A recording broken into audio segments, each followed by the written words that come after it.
Waalaikumsalam warahmatullahi wabarakatuh. Bapak Ustadz yang terhormat, saya mau tanya, karena saya punya cita-cita untuk membuat yayasan sosial atau semacam panti asuhan dan sudah siap lahannya. Apakah boleh zakat penghasilan saya itu saya simpen untuk ngumpulin supaya saya bisa bangun tempat tersebut? Demikian, terima kasih. Wassalamualaikum warahmatullahi wabarakatuh. Waalaikumsalam warahmatullahi wabarakatuh. Dalam masalah ini ada dua pendapat. Pendapat pertama, pendapat yang amat sangat ketat. Zakat tidak boleh keluar dari 8 asnaf. Innamas shadaqatu lil fuqara. Zakat hanya boleh untuk fakir, wal masakin, miskin, wal amilina 'alaiha, amil zakat, wal muallafati qulubuhum, muallaf baru masuk Islam, wa fir riqab, hamba sahaya yang mau memerdekakan diri, wal gharimin, orang yang dililit utang, wa fi sabilillah, untuk perang melawan Israel, wa ibnis sabil, dan orang yang putus belanja waktu musafir. Maka pembangunan panti asuhan tadi tak masuk dalam 8 asnaf. Jadi nanti kalau ada ustadz mengatakan uang zakat tak boleh untuk panti, uang zakat tak boleh untuk masjid, uang zakat tak boleh untuk beasiswa, ini pendapat yang pertama yang amat sangat ketat. Ini pendapat pertama. Pendapat yang kedua itu pendapat Imam Fakhruddin Ar-Razi. Nama kitabnya Tafsir Mafatihul Ghaib atau disebut Tafsir Al-Kabir. Imam Fakhruddin Ar-Razi meninggal 606 Hijrah. Pendapat dia ini dikutip oleh ulama Al-Azhar namanya Syekh Atiyah Saqar. Ditulis dalam kitab namanya Fatawa Al-Azhar, Fatwa-Fatwa Al-Azhar Kairo Mesir. Di situ dikatakan bahwa kata Imam Fakhruddin Ar-Razi, subulullahi katsiratun. Di antara yang 8 itu ada salah satu namanya fisabilillah. Sabilillah itu tidak hanya perang. Sabilillah itu tidak hanya untuk beli tombak, beli pedang, beli tank, beli baju besi untuk melawan orang kafir. Tapi yang dimaksud sabilillah di situ adalah semua jalan untuk mengagungkan agama Allah. Di situ diberikan contoh oleh Syekh Atiyah Saqar, andai ada suatu masjid. Masjid ini berseberangan dengan kampung. Antara kampung dengan masjidnya ada jembatan. Lalu tiba-tiba jembatannya roboh. Maka duit zakat boleh dipakai untuk membangun jembatan. Kenapa? Karena membangun jembatan itu juga sabilillah untuk mengantarkan orang kampung ke masjid. Sampai begitu. Oleh sebab itu maka pemerintah Malaysia memberikan zakat 6.000 ringgit dulu. Kawan saya di Malaysia dapat zakat 6.000 ringgit setahun dari kerajaan. Jadi zakat mereka per kerajaan. Kerajaan Perlis, kerajaan Terengganu, kerajaan Selangor. Itu setiap kerajaan memberikan zakat yang bervariasi. Kebetulan kawan ini dapat zakat setahun 6.000 ringgit. Kali 3.000 18 juta. Kali 3.500 lebih kurang 20 juta setahun. Abdul Somad 4 tahun di Mesir seperak haram dapat zakat. Jadi saya mau menjelaskan pendapat yang kedua ini lebih longgar. Zakat itu bisa dipakai untuk beasiswa, zakat bisa dipakai untuk bangun jembatan, zakat bisa selama terkait dengan agama. Jadi kalau dipakai pendapat yang kedua, ibu bisa menyimpan duit ibu, lalu kemudian ibu belikan. Kenapa? Karena itu terkait dengan anak-anak juga yang tak mampu, nanti terkait dia akan menolong agama. Subulullahi katsiratun. Itulah dua pendapat. Saya selalunya kalau menjawab satu pertanyaan itu tidak memaksa untuk satu pendapat. Saya ceritakan dua-duanya, silakanlah pilih. Tapi menurut hemat saya, sebaiknya untuk panti asuhan baiklah digalang penggalangan dana dalam bentuk infak atau sodakoh. Kenapa? Untuk keluar dari khilaf. Kalau ada suatu ikhtilaf, maka kaedahnya al-khuruf minal khilafi aula. Keluar dari ikhtilaf lebih utama. Buat penggalangan dana, pembangunan panti yatim, karena orang yang mendustakan anak yatim, orang yang menyia-nyiakan anak yatim, itulah pendusta agama kata Allah. Ara'aital ladzi yukadzibu biddin? Tahukah kamu siapa itu orang yang mendustakan agama? Pendustaan agama bukan orang yang pakai sabu-sabu. Pendustaan agama bukan orang yang buka aurat. Fadzalikal ladzi yad'ul yatim. Mereka yang menyia-nyiakan anak yatim, wala yahuddu ala ta'amil miskin. Tidak memberi motivasi untuk mengasih makan fakir miskin. Oleh sebab itu usaha ibu sudah baik, tanahnya sudah ada, jamaah PLN, jamaah yang ada mendengar jamaah ceramah ini tinggal membuat penggalangan dana, membantu mudah-mudahan berdiri panti yatim sehingga kita tidak tergolong orang yang mendustakan agama. Mudah-mudahan niat baiknya sampai insyaallah. Amin ya rabbal alamin. Demikian, wallahu a'lam. Baik, terima kasih. Lah sudah 2 pendapat akatik nih itu ke MC dapat Ustaz. Baik, silakan. Ya, tunggu Pici. Assalamualaikum warahmatullahi wabarakatuh. Saya ingin bertanya Pak Ustadz, jadi yang pertama, sholat sunat subuh itu katanya dunia dan sisinya. Terus kalau kita sholatnya di rumah itu sama enggak? Itu yang pertama. Yang kedua, wudhu. Kalau berwudhu kita sudah wudhu terus menyentuh istri kita, apakah itu batal Pak Ustadz? Terima kasih. Wassalamualaikum warahmatullahi wabarakatuh.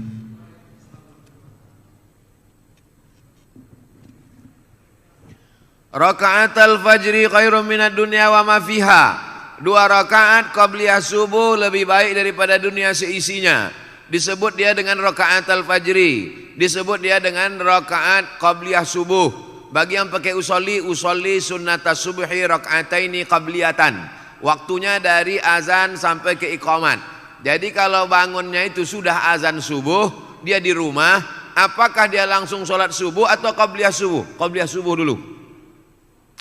Andai terbangunnya itu sudah terlambat, apakah hilang waktu qabliyah? Tidak. Andai dia di masjid, masuk ke dalam masjid tiba-tiba iqamat. Qad qamatis salatu, qad qamatis salah. Allahu akbar, Allahu akbar, la ilaha illallah. Dia langsung salat subuh, setelah salat subuh dia qabliyah subuh. Qada diganti qabliyah subuh. Satu-satunya salat qabliyah yang diganti Nabi adalah qabliyah subuh. Saking pentingnya qabliyah subuh. Rakaat pertama ayatnya qul ya ayyuhal kafirun. Rakaat kedua ayatnya qul huwallahu ahad. Imam Muslim dalam kitab Sahih Muslim membuat 1 bab khusus. Waktunya dari azan sampai iqamat. Jumlahnya 2 rakaat. Ayatnya kuliah dengan kulhu. Keutamaannya lebih baik daripada dunia dan seisinya. Kalau qabliyahnya saja lebih baik daripada dunia dan seisinya, apalagi sholat subuhnya. Jadi dilaksanakan di rumah hukumnya boleh. Qabliyah itu tidak hanya di masjid saja. Lau ya'lamuna ma fil atamati was subhi. Seandainya mereka tahu pahala salat subuh berjamaah dengan salat isya berjamaah, la atauhuma habwan. Mereka akan datang walaupun merangkak. Kenapa mereka tak tahu? Karena Allah tak kasih tahu. Allah mau kasih surprise bagi mereka yang datang salat subuh berjamaah. Ini tentang qabliyah subuh. Yang kedua tentang bersentuhan laki-laki dengan perempuan yang tak mahram. Istri itu mahram karena nikah, tapi dia tidak mahram karena nasab. Yang dimaksud di sini mahram nasab. Apa beda mahram nasab dengan mahram nikah? Mahram nasab tak ada syahwat, tak ada nafsu. Orang dengan anaknya. Kalau ada orang bernafsu dengan anaknya, ikat biar kami bawa ke panti penyakit jiwa. Jadi nanti kalau ada orang mengatakan itu kan istrimu itu kan mahrammu, maka tak batal wudu'mu. Yang dimaksud mahram di sini bukan mahram nikah tapi mahram nasab. Yang tak batal itu dengan anak, dengan emak, dengan adik emak, dengan perempuan yang mahram karena nasab tadi, bukan karena mahram karena nikah. Nah, setelah jelas itu, setelah jelas mahramnya beda, baru saya jelaskan menurut mazhab. Menurut mazhab Hanafi, mazhab yang paling tua dulu, namanya Imam Abu Hanifah, mazhabnya Hanafi, tinggalnya di Kufah, Irak sekarang, meninggalnya tahun 150 Hijrah. Menurut mazhab Hanafi, bersentuhan laki-laki dengan perempuan tidak batal wudu. Karena makna ayat aula mastumun nisa, kalau kamu menyentuh perempuan, makna menyentuh di situ makna menyentuh di situ jima, bukan sentuh kulit. Tapi karena bahasa Quran itu tidak vulgar, bahasa Quran itu tidak porno, maka dia tidak katakan jima, dia katakan menyentuh. Tapi makna menyentuh di situ jima. Jima baru batal wudu. Kalau sekedar menyentuh tak batal menurut Hanafi. Itu makanya orang India, Pakistan, Bangladesh banyak dia menyentuh-nyentuh di Masjidil Haram waktu dia tak batal karena mazhab Hanafi. Mazhab Hanafi itu yang paling banyak di dunia ini, Turki, India, Pakistan, Bangladesh, Kufah, Irak. Mazhab yang kedua Maliki, nama imamnya Malik bin Anas, tinggalnya di Madinah, makamnya di Baqi samping Masjid Nabawi. Meninggal tahun 179 Hijrah. Menurut mazhab Maliki, bersentuhan laki-laki perempuan yang tak mahram batal kalau ada syahwat. Kalau tak ada syahwat tak batal. Bersyahwat baru batal. Tak bersyahwat tak batal. Yang ketiga mazhab Syafi'i. Nama imamnya Muhammad bin Idris. Makamnya di Mesir, di Kairo. Meninggal tahun 204 Hijrah. Menurut mazhab Syafi'i, asal bersentuh laki-laki perempuan, mau bernafsu tak bernafsu batal. Bernafsu tak bernafsu batal, wudu. Abdul Somad pilih pendapat mazhab Syafi'i. Kenapa pendapat itu yang Ustaz pilih? Karena saya dari kecil belajar mazhab Syafi'i. Di sekolah belajar mazhab Syafi'i, di Mesir belajar mazhab Syafi'i, dan menurut saya pakai mazhab ini lebih selamat. Lebih selamat apanya Pak Ustaz? Misal saya berwudu dari rumah, pergi undangan ke hotel, sampai di hotel mengucapkan selamat ke mempelai, selamat ya, selamat. Saya udah jaga, tapi yang perempuan itu disentuhnya ujung jari saya. Lalu kemudian saya sholat, Allahu Akbar.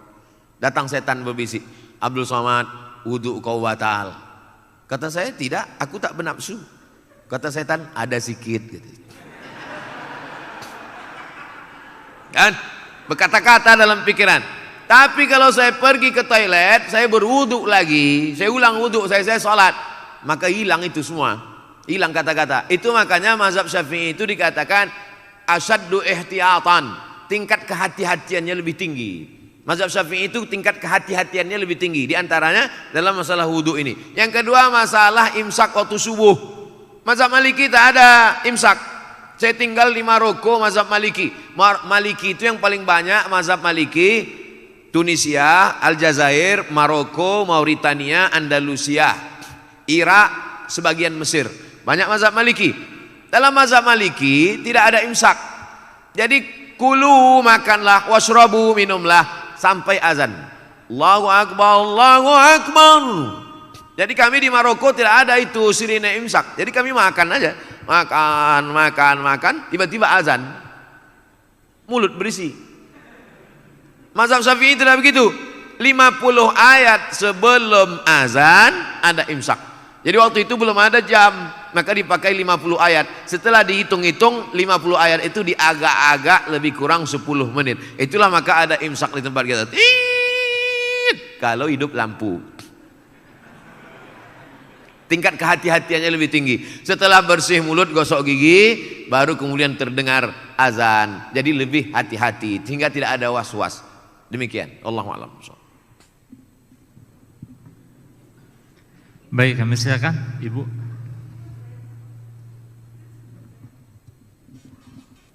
Assalamualaikum warahmatullahi wabarakatuh.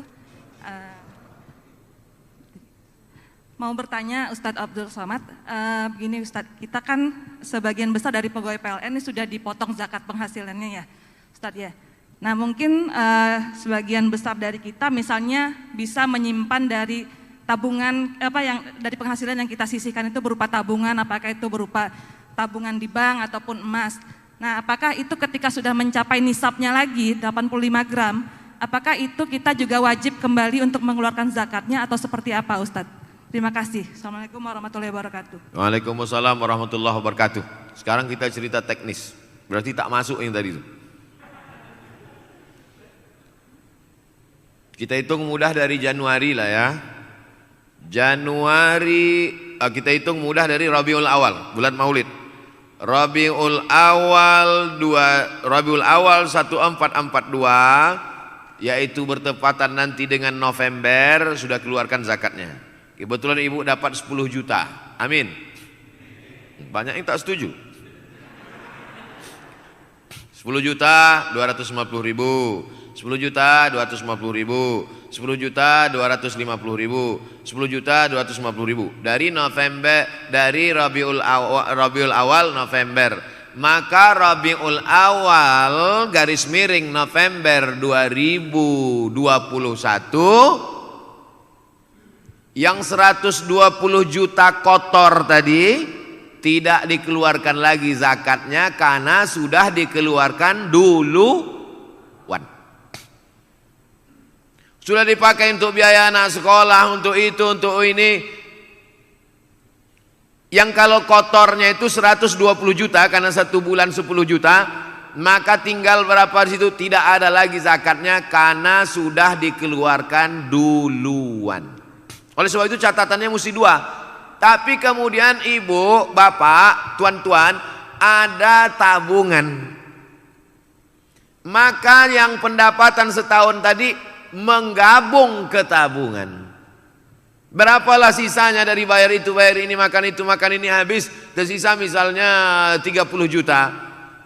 Ternyata di dalam tabungan itu ada 70, tambah 70 tambah 30 maka menjadi 100. Yang tabungan itulah yang dihitung dalam simpan per tahun. Kapan mulai menghitung startnya itu? Setelah dia mencapai nisab 85 gram kali sejuta 85 juta. Jadi misalnya ada uang tersimpan yang bukan termasuk yang setahun yang sudah dikeluarkan tadi. Ada uang tersimpan di situ sekitar 70 atau sekitar berapa? Belum ada zakatnya karena baru 70. 80 belum juga ada zakatnya. Begitu mencapai ambang batas 85, 85, catat kapan dia mencapai 85. Mencapai 85 kebetulan pas 1 Idul Fitri. 1 Idul Fitri 85. Simpan setahun barulah keluar zakatnya. Ini tentang masalah tabungan. Selesai masalah tabungan. Kalau begitu ada 2 catatan. Ada gaji yang dikeluarkan duluan, ada tabungan uang simpanan yang memang tidak diganggu-ganggu. Pertanyaan yang kedua tentang emas. Bapak ibu yang menyimpan emas dalam bentuk batangan, emas antam atau mini gold atau dalam bentuk dinar yang bukan perhiasan, maka dikeluarkan zakatnya 2,5% setelah disimpan selama setahun. Dapat uang beli antam 5 gram, dapat duit beli antam 10 gram, dapat duit beli mini gold, dapat duit beli, tapi bukan perhiasan. Ketika dia mencapai 85 gram, catat sudah mencapai 85 gram tanggal sekian. Tanggal ini penting. Setelah setahun disimpan, keluarkan zakatnya 2,5%. Tahun berikutnya 2,5%. Tahun berikutnya 2,5%. Kalau menjadi 100 gram, keluarkan 2,5% dari 100 gram. Menjadi 300 gram, keluarkan 2,5% dari 300 gram. Ini emas batangan yang bukan emas perhiasan. Sekarang pembahasan emas perhiasan. Gelang, anting, subang, perhiasan. Emas perhiasan 2 pendapat ulama. Pendapat pertama, emas perhiasan dikeluarkan zakatnya sekali seumur hidup. Pendapat Imam Ahmad bin Hanbal, mazhab Hambali. Maka balik dari sini, ambil gelang, subang, rantai, anting, gelang kaki, gelang leher semua, gelang tangan, hitung sekali seumur hidup 2,5%. Ini zakat ini pendapat pertama. Pendapat yang kedua, pendapat kedua mengatakan perhiasan emas tidak ada zakatnya sampai nisabnya 200 keping. Kalau zakat normal tadi 20 keping. Kalau zakat perhiasan 200 keping. 200 keping itu 850 gram. 850 gram itu sekilo kurang seon setengah. Jadi kalau ada anting-anting ibu beratnya sekilo kurang seon setengah, asal dipakai undangan merah muka menahankan sakitnya, itu baru dikenakan zakat. Saya ulang sekali lagi, zakat perhiasan emas 2 cara, 2 pendapat. Pendapat pertama dikeluarkan sekali seumur hidup. Pendapat yang kedua tidak ada zakatnya sampai 850 gram sekilo kurang seon setengah. Saya pakai pendapat yang pertama. Saya condong pada pendapat yang pertama, keluarkan zakatnya sekali seumur hidup. Tapi kalau banyak, keluarkan tiap tahun. Cobalah hitung di rumah sendiri. Kalau emasnya banyak, 1 kilo, 2 kilo, nah itu keluarkan setiap tahun. Tapi kalau emasnya sedikit, keluarkan sekali seumur hidup. Karena kalau ditunggu sekilo kurang setengah, tak akan seumur hidup tak bayar zakat. Wallahu a'lam. Jelas kan? Wallahu a'lam.